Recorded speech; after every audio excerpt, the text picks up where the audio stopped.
A historic cemetery in Niagara Falls took a big hit from that major storm we had Friday night. Today, volunteers answered a call for help at the Oakwood Cemetery to make things look like they should.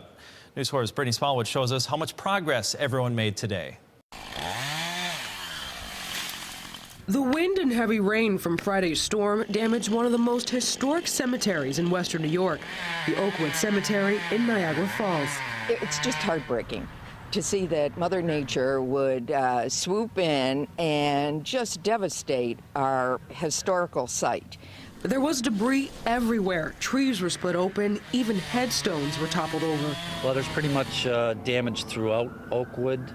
There's about 20 acres total of the cemetery, and there are trees and branches down pretty much everywhere. As you go through the cemetery, you can see the extensive damage, and because it's run by a nonprofit organization, they needed volunteers to come in and help clean up. I came out earlier this year and did the spring cleanup, and they're my neighbors, so I felt like I needed to help. The storm caused thousands of dollars in damage to this cemetery that's been a final resting place for people for more than 160 years.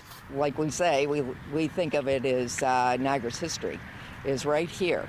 As you walk through and you look at the gravestones,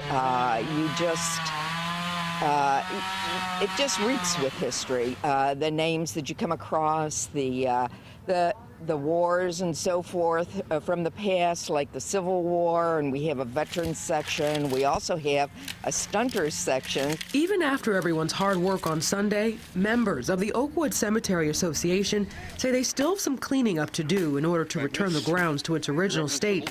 They say if people can continue to help in any way, it will help tremendously. Reporting in Niagara Falls, Brittany Smallwood, News 4. The Oakwood Cemetery Association is holding a fundraiser on August 3rd at the cemetery. They're going to rededicate their mausoleum. It's 100 years old. Proceeds from the event will help with cleanup efforts. For details, click myoakwoodcemetery.com. We also have the photos showing the storm damage at Oakwood Cemetery, as well as your photos showing the storm and what it did across western New York. You'll find them on the homepage of WIVB.com.